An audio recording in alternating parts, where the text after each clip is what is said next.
Every great travel journey begins with a question. Where to next?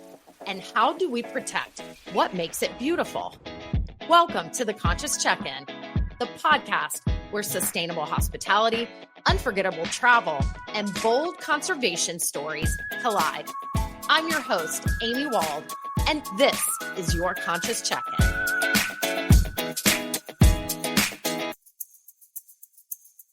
Hans, how are you today? Excellent. How can I not be excellent? This is true. We are in paradise. Yes. Well, it's a pleasure meeting you here. Thank you for joining me on the Conscious Check-In. And we are at one of your, how many properties? 9 right now. 9 properties in Cayuga. And this is Isla Palenque. In Panama. In Panama. On the Gulf of the Chiriquí.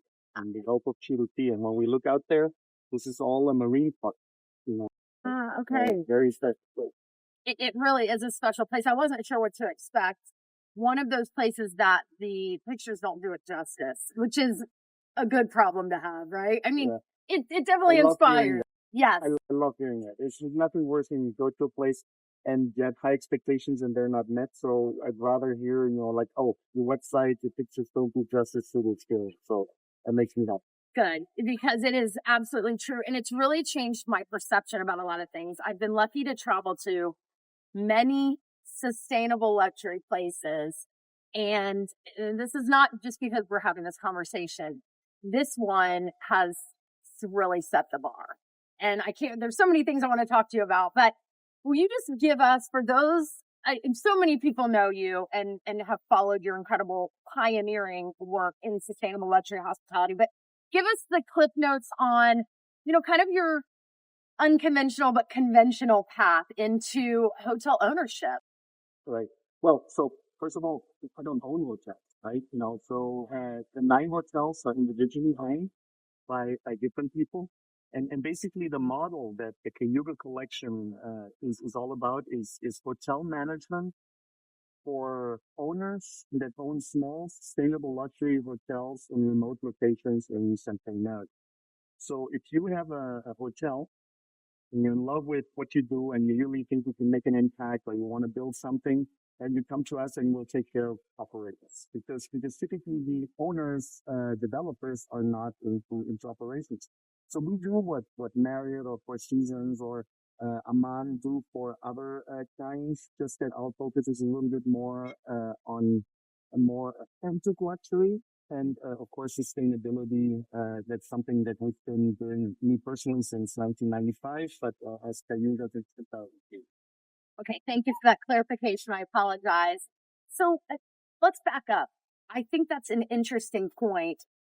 When you started down this road, because you have a background at the formal education in hospitality, correct? Yes. What made you go the management route versus hotel ownership? Well, I just didn't have the money to buy a hotel. And it's interesting. So as you said, I started my career in the Black Forest in southern Germany in apprenticeship in a luxury hotel. And then I had the opportunity to go to Cornell University, the hotel school up in Ithaca, New York. Hence, my company is called Cayuga, as of one of the Finger Lakes, Cayuga Lakes. And I met my business partner there, Andrea Bonilla, who's Costa Rican. And I also met my wife there. She's as well Costa Rican. So Ithaca treated me well in that way. And when I graduated from Cornell, a lot of my friends went into other businesses, banking, real estate, there's a lot more money in it, right? So there's actually few of us at the hotel school that went into management. But I always had a passion for management, always had a passion for international things, travel, and always had a passion for sustainability. Growing up in the Black Forest, skiing in the Alps, hiking, being in that, in that environment. So it all came together for me. When I arrived in Costa Rica, I said, wow, this country, this place, and then expanding into Central America, Panama, Nicaragua, now Guatemala, it all came together for me. So I'm very passionate about management. I'm very passionate about service, people, and this is, it's the perfect setup for us. And I with all the management organizations, it is a lot of management organizations out there. I think you've really tapped into something very niche. There are a lot of, let's take one hotels, for example, but they're expanding so fast. They own and operate their hotels, right? So I think you've really tapped into something incredibly valuable, special.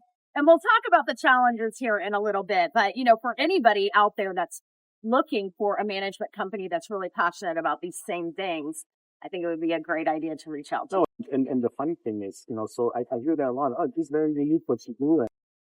So I looked around and, does anybody else do what we do? And I haven't found anybody yet. I haven't found anybody yet. So either it's that we're doing something completely crazy, that is just too hard to do. And for some reason, we're able to figure it out, through the years and get to this. Or it's just not quite out there. But the challenge is when you have a hotel, have a 100-room hotel, or even a 60-room hotel, there's some good economy of scale. If you have a 8-room hotel on an island like this, and yes, we do have a house that you can rent out with the 6 bedrooms as well. It's really hard to make the economics work. And the same thing in our hotels in Costa Rica. The smallest one is 8 rooms, the biggest one is 7 rooms. The one in Guatemala is 15 rooms. The one in Nicaragua is 9 rooms. So the challenge is, these really special, unique hotels that people want. People want this intimate, personalized experience. But from an operator, owner point of view, to make the economics work, that's the real challenge. Okay, so let's talk about that. What is it that you've figured out in this formula that brings that return? Is it ADR? Because there's obviously a demand. This property has been open for, as in its current state, for about 7 years. Okay, so that's long enough to figure out, are you getting people here? And everyone here, including myself, are Americans. Right now. Yeah. So that to me tells me that there is a demand for it. Yeah. This specific type of offering. So what is the formula? Yeah. So definitely, if you only have 8 rooms, you have to drive rate. You have to be luxury. You have to charge high rates, because otherwise there's no way it's gonna work. So that's one. The other thing that we've learned is synergy. As being part of the Cayuga Collection, there's a lot of cross-selling. So we have an aficionado loyalty program.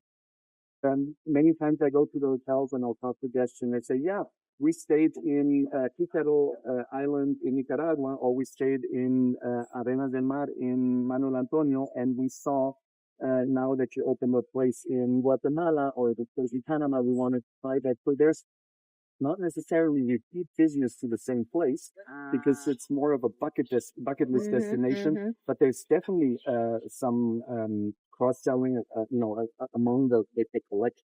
Okay, that's a really interesting. And are all of the properties all inclusive? Because this one is. No.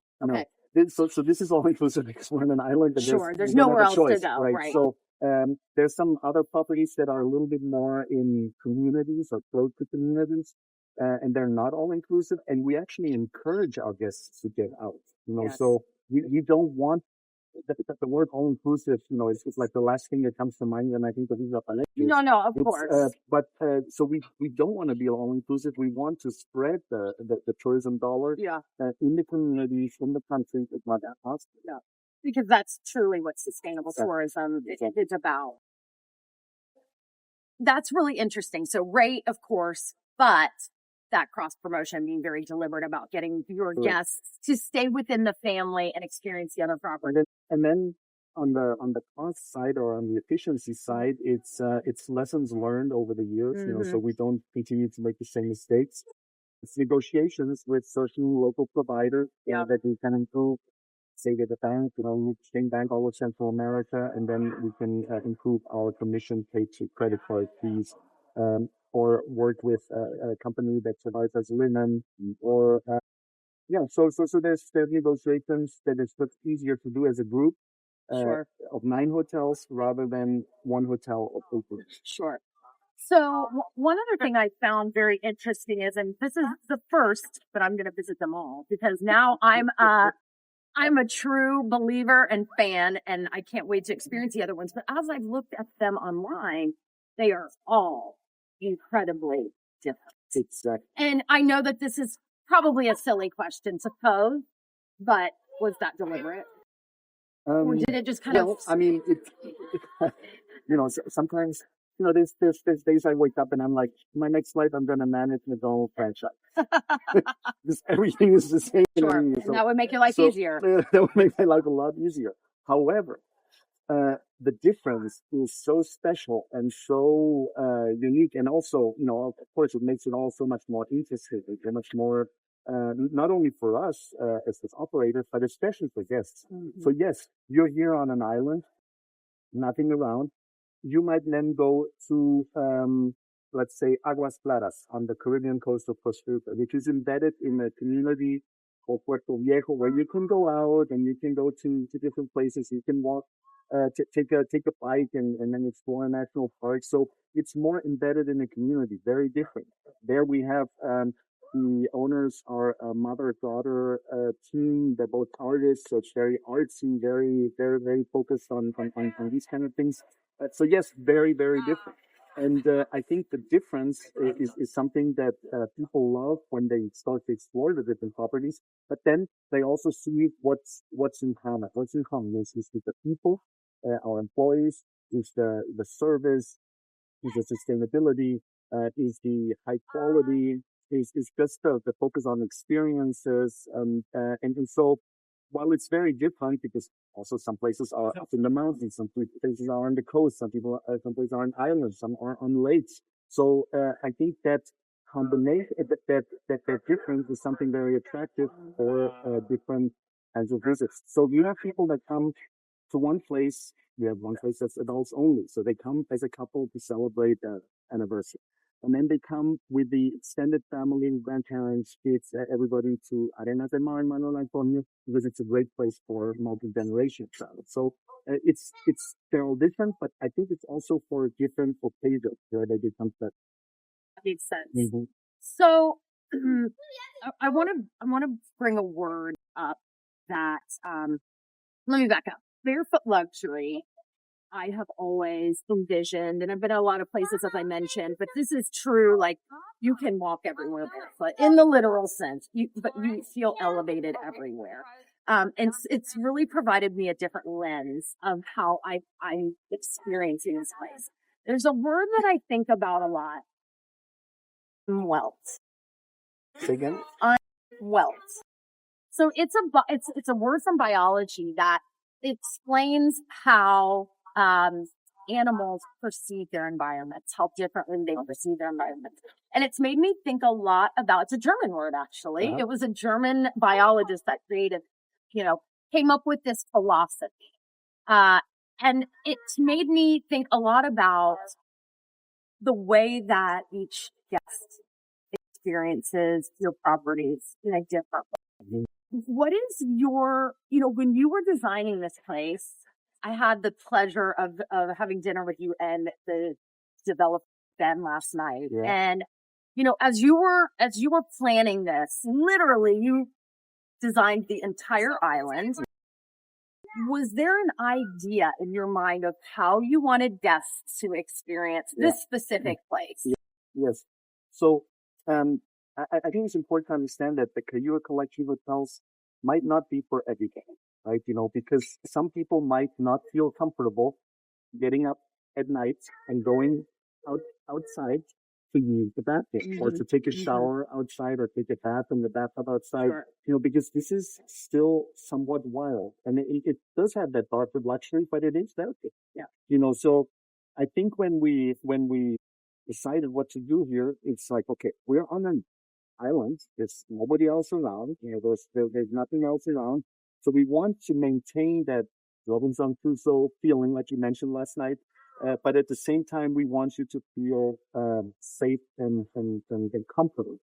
So when we designed the rooms, a lot of the experience of the previous years, we put into this. So we basically designed a safe space where your bedroom is, that is air conditioned, that is closed door, cruise too. You can also leave it open, of course, and have cross-country lake, but that you can kind of create your space. You know, you can be in the sun all day. You can you need a retreat.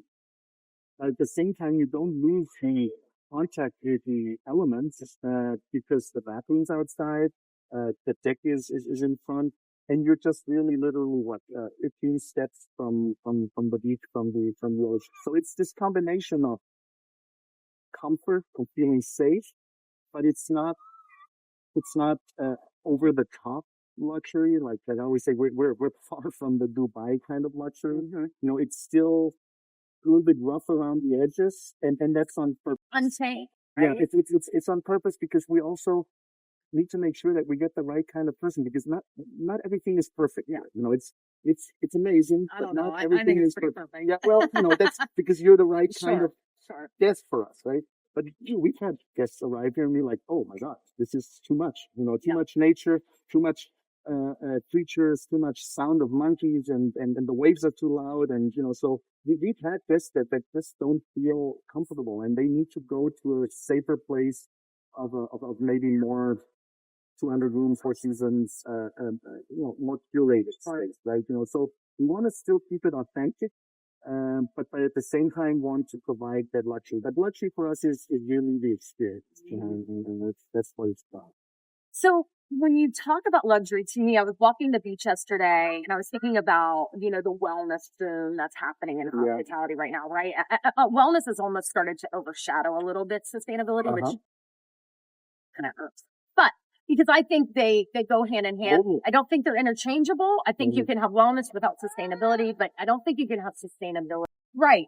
Absolutely. And that's my point, is that you can say your wellness and still not be a sustainable organization. Yeah. But I believe that if you're true wellness, sustainability is going to be built in. And then that person that's looking for that true wellness, unless it's like biohacking or something like that, they want that element of sustainability. But it's so interesting because you have spa offerings here, but you don't have a traditional spa that you go to, right? It's not the kind of traditional wellness, but everything about this specific property to me lends a wellness environment. It's inspiring.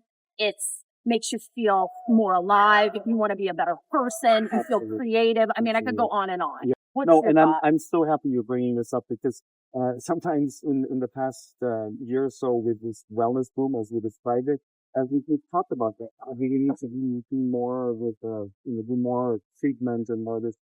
And what we've come down to is, you know, we've been doing wellness for 20 plus years, because I still believe that sustainability and wellness are very related. And if you do a small scale project, and if you do things the right way, and you focus on local ingredients and local people, you're already doing wellness. So a friend of mine calls it passive wellness. You know, so we've been doing this passive, or maybe it's even well-being. You know, so this passive well-being has been happening in our properties for over 20 years. We just didn't know what to call it, you know. So in a certain way, I would say that you know, like you say, you know, people leave after a week on the island completely restored, but it's not because they did all these facial treatments and you know, massages and you know, sound therapy. Just sitting here is sound therapy, right? You hear the waves. This morning when I woke up, I heard the monkeys. Like you say, you walk on the beach. Food is healthy. It's you know, so to me, wellness can be going on a hike, you know, exploring the island, and then coming back and having a craft beer. That sounds like wellness to me. Yeah. Maybe not in the new way that people look at it, but I feel pretty good about it. Yeah. You know, and so it's well-being, it's passive well-being, and it's something that we've been doing and will continue to do. And yes, maybe we'll add here or there, you know, another element that we come up with, but that's really what it's about. It's feeling good. You're out in nature. You're in contact with the elements. You're in contact with friendly people. You're meeting other people. You're social, and that's makes me feel good. And gosh, you hit it on the head. I love that you said well-being, because wellness, without well-being. It's just superficial. It's just on the surface, right? And you're right. This place invigorates me to want to accomplish my goals and do things that challenge me. And, we could go on and on, but I won't go there too deep. So let's talk about the challenges. Okay. Because there are challenges. Yeah, and, you have a beautiful book, that we'll show everyone, and we'll link how can they buy the book? Unfortunately, no, we didn't okay. print enough, but you can download it actually from the website. Okay, and so it's essentially your, kind of your journey up to this point, and then you have a new edition coming. Right, it's in print right now. And you talk about, the challenges, and you talk about how hard it is really to be a pioneer. It takes courage, it takes, risk. So what are those challenges? Of course, you want to do it because for the good of, humanity, but why do it? Yeah. So, you mentioned the book, and it's basically the Cayuga Journal of Sustainability. So the story behind that it's a coffee table book that sits in each room, and they can just pick it up while they're having a cup of coffee in the morning, or they're just, sitting on the deck. The idea of the book is how do we communicate sustainability to our guests without fear, right? Because I think one of the challenges that we've had, that we've been in this space of sustainability for many years, people, to a certain degree, have sustainability fatigue. Oh, don't come with that. Don't tell me about it. Don't tell me that we're all doomed and, and it's all coming to an end. I mean, if I have to do this and I can't do this and all of that. So we said, okay, how do you get that message across to our guests? Of course, we do it when we interact with them, but if we don't have a chance to interact with everybody, how do we do that? So we came up with this book and basically assembled stories, success stories, overcoming challenges in this journal, and we found that that's what really inspires people. So it's not the sustainability of you can't do and you reduce this and eliminate this. It's more like, look at what you can do, or what you've done, or what you can accomplish together. So that really is the focus of that. Challenges every day, many. And I would say, especially when we talk about the symbiosis of luxury and sustainability that we're trying to do. Because of course, as we said before, high ADR, high expectation. People that come to our hotels are paying top dollars, so they have high expectations. Now, when you have high expectations, you might have certain needs or wants that might go a little bit in contrast of sustainability. We have a couple of our hotels don't have air conditioning. So that's a challenge for some people. For some people, they're like, I love it, because I actually can connect, but that's something that needs to be managed. For some people, yesterday we had, we had a bottle of the Uruguayan Albarino. So for some people, they absolutely need to have a bottle of, from California, or European guests need a bottle of French wine, chosen to only offer Latin America wines. So again, it's a small thing, but it's a message. It's a learning experience. Other things when we so we haven't used single use plastics for over 15 years, and it's easy to do when you're in the hotel, because you just drink the water out of the tap, or like. It gets more complicated when people leave the hotel, let's say on excursions, or they pick them up at the airport and they get a water bottle. So how do we do that? And there we were working with these stainless steel bottles. So we have stainless steel bottles. For example, when you come on the boat, we offer you water in a stainless steel bottle. Now, this stainless steel bottle has been used before and will continue to be used. So we were wondering, is the luxury client okay with using this bottle, or do they need a plastic bottle that they can fill up the tap and hear that, that it's okay, it's safe to drink? And we were surprised that actually people are just fine with that, because drinking out of a stainless steel bottle on a boat is the same as drinking a glass of water in the restaurant. It gets washed, and that's reuse. But those are the small things that we have to kind of navigate and make sure that we don't turn off. And I have to tell you, and I just don't think I'm an anomaly.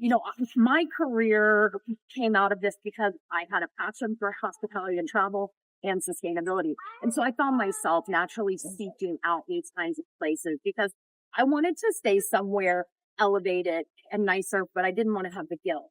And I really believe that we are at a really pivotal point where guests are looking to be led. Mm-hmm. They are kind of at a crossroads. And I know it takes risk. A lot of hoteliers are so worried about guest experience and they don't want to upset someone. But I think we have a responsibility from the industry to take them on that path. Mm-hmm. But one thing I found so interesting about your offering and the guest experience is it is seamless. There is not one piece of single-use plastic anywhere, and you do not go without anything. As a matter of fact, in my opinion, you feel better about what you're doing because you're not wasting anything. Nothing's hardly going in the trash. But yet you're experiencing these local, your mini bar, so to speak, is, local snacks, yes, which makes it so much nicer of a touch. Yeah. And anyway, that's just me rambling. But there's a good story about this in, the straws. 15 plus years ago in one of the hotels, we're really frustrated because we had these plastic straws. 15 years ago, nobody questioned plastic straws. One of the gardeners of the hotels, had a plant in his garden that he brought and he became the bamboo straws that are now pretty common at different places. So we implemented bamboo straws across the collection and we're able to eliminate the single-use plastic straw. And then they get recycled. Composting. When we came to Panama, and we said, okay, now we got to use the bamboo straws. It's like we don't get them here, and I'm not gonna import straws in Costa Rica to Panama. First of all, it's very expensive, and it doesn't make sense. But we have an idea. So what do you have? So they went and cut a leaf of a papaya tree. So the papaya tree leaf has a long stem, and the stem is hollow. So we said, okay, if you cut this papaya leaf stem, put it in water, let it drain, it becomes a straw.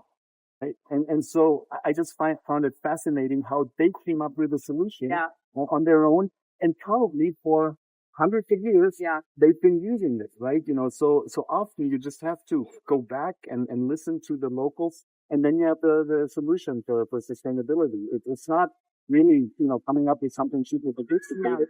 It's just back to the basics, back to how things were before, and the straws here now are these papaya-leaf.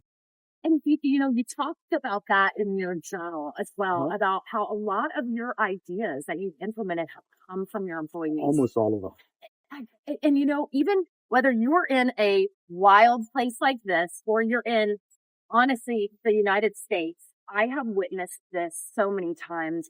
The minute you get your teams involved, you get your staff involved, that creativity, because they're the ones on the ground solving problems, meeting guest expectations. And so let's talk a little bit about, your approach to hiring, how you have managed to, and I know there's still challenges, especially because you're in more remote places. How have you been able to use sustainability, kind of to bring everyone together and then, use that as more of a guest experience? Yeah. Well, first of all, it's all about local. And when you talk about human resources, it's about local. Again, just like my McDonald's dream of running franchises, sometimes I also wish I could just recruit people from hotels in Switzerland and, make your life easier. Make life easier. Yeah. But we have, kept to the principle of hiring only locals. And a lot of hotel companies say, yeah, we're only hire locals.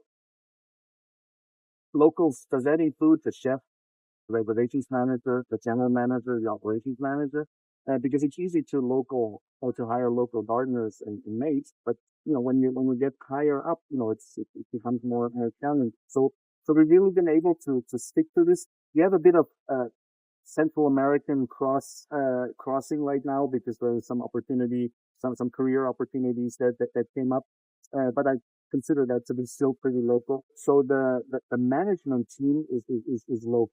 And that makes a huge difference because it shows the person that's working at an entry level or a mid level. It's like, this guy that lives just down the street from me can become a manager. I can become a manager as well, right? And so we've had many stories of a 17-year-old girl walking into one of our hotels as a receptionist, and 10 years later, she was the general manager of construction work at one of our hotel, building the hotel, then staying on, working his way up to operations manager, or a gardener becoming a reservations manager, then food and beverage manager, and general manager. So there's plenty of stories like that. And that creates a culture of it's possible, and when you have that culture, then things really, take off. So we don't necessarily need to hire people with a perfect curriculum, but people with the right attitudes, with roots in the community that are really committed. And I think that's where, yes, it requires a lot of training, it requires a lot of patience, a lot of trial and error. And of course, there's also stories where we've invested a lot in people and then dropped the ball. So, but that's how it works. Hospitality, That's right? hospitality, Yeah. right? And, I think that I love that approach. And, we hear the word culture a lot, Mhm. but you have really been able, I mean, talking about this last night, to create one that delivers authenticity. And Yeah. it is very unique. And I think that you can sometimes hiring people that are, what's the word that I want to use, that are just very service driven and polished, sometimes can backfire on you, because I think sometimes someone thinks they're too, they have too much knowledge. Or it can appear to be a state. Yes, that's a great way to right? put it. So yes, I mean, sometimes I'm surprised myself about how authentic the experience is, but it can also create problems. And we talked about that yesterday as well. If you have a guest that's not the right kind of guest, and that has maybe different expectations or has an attitude of a little bit confrontative, then it's hard for them to know how to manage it because they take it very personally. If you're authentic, you take things personally. So that's our job at the high level management to make sure they understand. No, it's not about you. You're okay. You're doing a good job. That person just had a personality, or it's just not the right kind of fit for our property. So probably been made a mistake sending him there, sending him here. So managing that is important. So that the communication between our staff and management is important. That's why even here at an 8-room hotel or at other properties, we have human resources. Which 8-room hotel has human resources? Not a whole lot, but we know that it's all about the people, and it's all about that part of the business that makes the difference, and that's why we're pleased to invest in that. So when you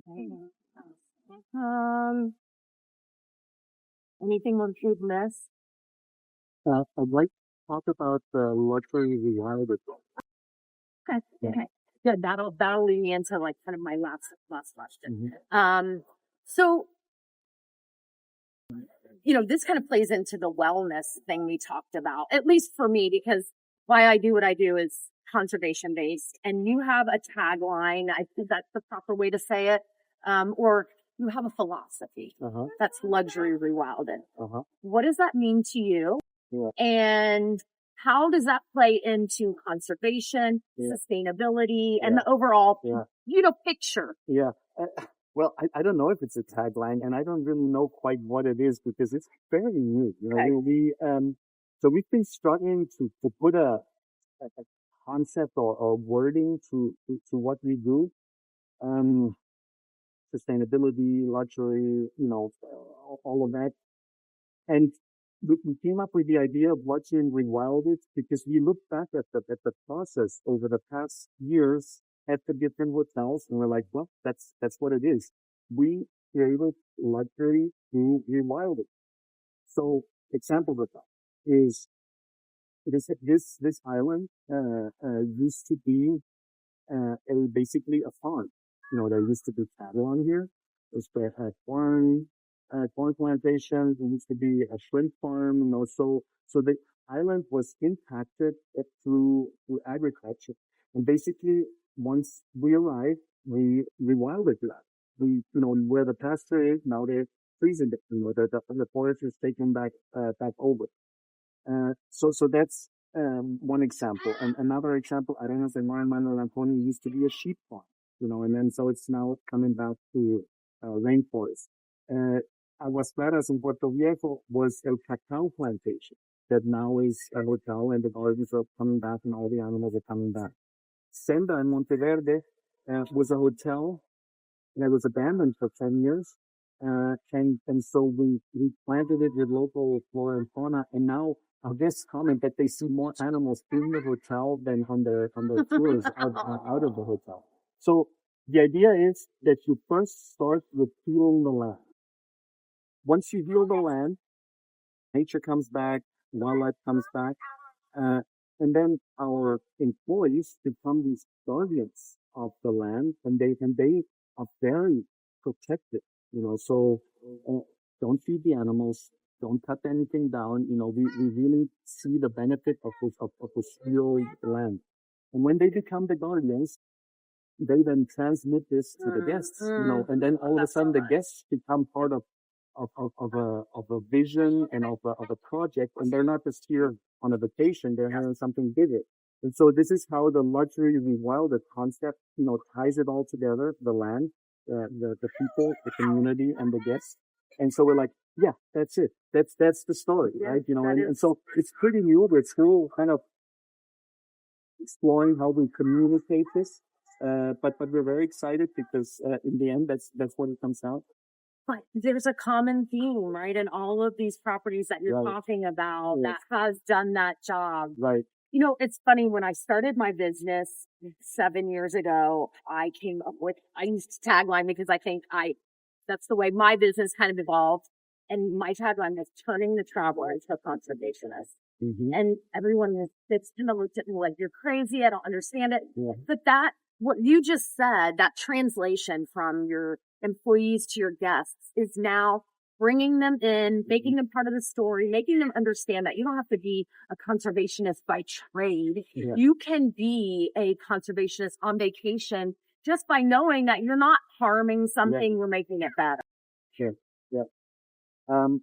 I think that's the idea is becoming part of the solution, but kind of effort. Yes.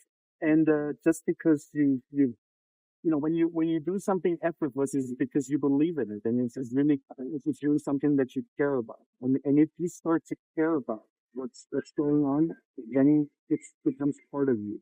And I'm working with a couple of professors of a university in France. They started that conversation. It came out of a podcast as well. They've been doing research on trying to make people prove scientifically, at the university that travel can have a positive impact on travelers, and I believe that that's what's happening at our hotels.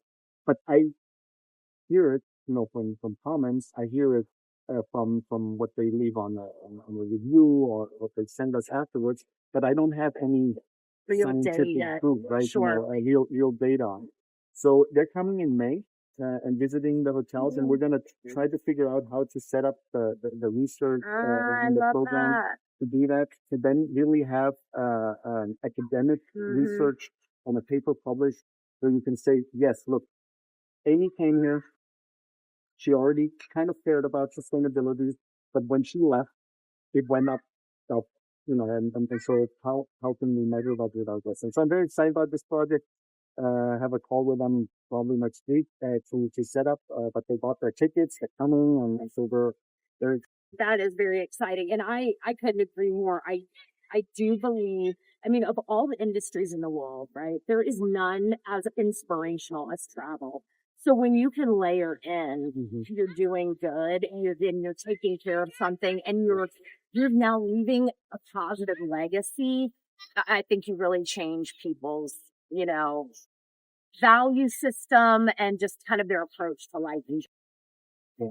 So, all right. So rewilding brings me to one of the questions that I always love to ask because conservation is so important to me. Animals are so important to me. So if Cayuga had an animal energy, what would it be? How does Cayuga move through the world? That's a great question. We can come back to it. No, I think, I didn't prepare you for that one. I think we're, you remember how we talked about how all the hotels are different Yeah. and for different occasions and different things. So I think that actually we can't be just one animal. This is so complex. This is so changing and so different, country to country, lake to ocean, mountain, and all of that. Maybe a chameleon? Maybe a chameleon. Maybe that's one thing, but maybe it's just a variety of animals, right? So sometimes we have to be eagles or hawks and really like scout and go for something. But sometimes we also have to be a little bit more laid back and let things flow, and you have to be maybe a sloth. Yes, very apropos in Central America. So, and sometimes it's more of the cat that's, the wild cat that's back in the forest and it observes you, but you don't really see it. Yeah. Sometimes it's playful, sometimes it's a little bit more serious. Sometimes, again, it's a business and it's hard. So, I think it's really, the chameleon, adjusting to whatever you get. I mean, talking about adjusting. I mean, 6 years ago, man, what was that, right? All of a sudden everything comes to a halt. Yeah. And you're sitting on islands, and like there's no more this, but we made it, right? We made it, and this island is better than ever, and so experiences like that make me stronger. But yeah, I'll think about that a little bit more about what animal. What about Hans? Does Hans move through the world like any kind of animal? Well, I think it's the same. Okay. Now that I think of it, I mean, I'm very responsible. I'm very uh, uh, focused on results. So I am one of those more like feisty animals maybe at some point in time. But I do know that for me to continue and to do this sustainably, I do need to bring out the inner sloth of me once in a while and just sit and do nothing and let it go. So I think it's a similar. So I want to end on one last question. As you mentioned before, there's lots of words being thrown around. Sustainability fatigue. We know that that's happening. Regenerative. I sometimes find myself leaning on nature-based. What is your thought in consumer sentiment, in translating those words? Because when I come to a place like this, to me, this is a regenerative organization. However, I am a little bit worried about the market. I think sustainability is something that we're finally teaching people what that actually means. Mm-hmm, What is your thought when it comes to branding and marketing and those kind of things as a group? Yeah, it's definitely an interesting topic, and I think we're not done with that discussion yet. So when regenerative became popular, we've been doing this for 20 plus years, right? That's what we call sustainability, but it is regenerative. It's luxury, rewilded, what we talked about. Nature-based, that's what we've been doing as well. So in the end, it doesn't matter. It really doesn't matter what you call it or how you look at it. And definitely the traveler, the average traveler is very confused. Has no idea what sustainability is. So we've come to the point of we don't use sustainability in promotion. I'm not telling you to come to Isla Palenque because it's a sustainable experience. I tell you to come here because you're going to have an awesome vacation experience. And then once you're here, You look at the Cayuga Journal in the room. We invite you to uh, take our back of the house sustainability tour. I don't know, we didn't talk about that, but for over 20 years, we've been offering back of the house tours for all of our guests. So we're completely transparent hotel. Area in our hotels that's off limit. So we take you in the kitchen, we take you in the laundry, we take you in the waste treatment plant, water treatment plant. We take you to everywhere, right? We're transparent, and I think part of sustainability is being transparent. Sure. Because if you're not transparent, I think you're really sustainable. Yeah. So we show you our challenges, and for example, here in Panama in the beginning, the local beer company didn't want to sell us beer in bottles, in returnable bottles. They just said no, we'll give it to you in cans and other things in plastic bottles. So we'll show you those things. Or sometimes people are fascinated when I take them on these sustainability back of the house tours. I take them into our feed store, and I go through, and it's like the less things that we import, the better. Yeah. Of course, there are certain things like olive oil that we use it, of course, but you won't find any imported proteins or grains, things like that are really, we're trying to keep it very, very local. And we've just done a study late last year for properties in Costa Rica, but I'm 100% sure it's the same as these properties that you're familiar with the term leakage. That we found that only 8% of our expenses that leave the country. 92% stays in country. Now, if you compare that to studies of other resorts around the world, the leakage can go up to 60%, right? 40, 60, even 80% in some cases. So that's pretty good. So we're very excited about having achieved that, because we always knew we did it, but I asked our accountants to really go like line by line, every number. So yeah, I think we're local. We're doing things right. When guests come, we show them, we teach them, we explain, we inspire them, but we don't use that in the promotion. If somebody goes on the website, it's a little bit deeper, they'll find some stories here and there, and they might be like, oh, this looks interesting. But I definitely don't think that sustainability, regenerative, should be used as a promotion. Sure. And I think a lot about your kinds of organizations giving me hope that we are going to make it to the other side. This is not going to be a trend. But what does the future hold for Cayuga? What do you see happening, 5, 10, 15 years down the road? I think we're small. If we use one more resource here or there, it doesn't make a big difference in the world of the Chinas and the Indias and these players. But we can inspire. Mm-hmm. So hopefully you and your husband, your stay here, you're inspired by this, and it motivates you, like you said, to do more and to get it out. Hopefully some of the listeners that listen to our conversation today, get inspired and want to do more. So we all we can do is inspire, and if we can increase the scale a little bit, as I say, now we're in 4 countries, use another country or here or there, and get the word out, then I think that's what we can do. That's our goal to solve, with every guest, with every podcast, with every blog that I write, or every, post on LinkedIn. If you just continue to inspire people. And I think that's what it's about. Yeah. Well, I've learned a lot. I appreciate your time today. And I think, if anyone wants to get in touch with you, you are such an open book, like your name is everywhere and your email address, but how can people reach you if they wanted to get in touch? I think the easiest is probably my LinkedIn profile, okay, as like a first step. Also the Cayuga Collection.com page, you can reach me through there. I'm excited to have had this conversation.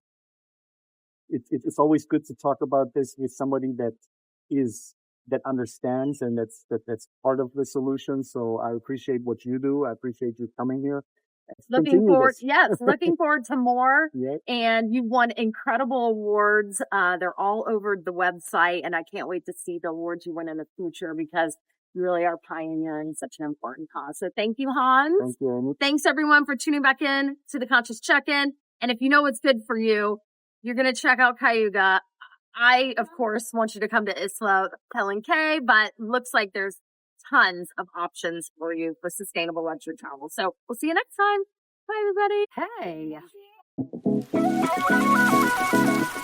That was your Conscious Check-In. Don't forget to subscribe, share, and let us know who you'd love to hear from next. Until next time, travel deeper and stay inspired.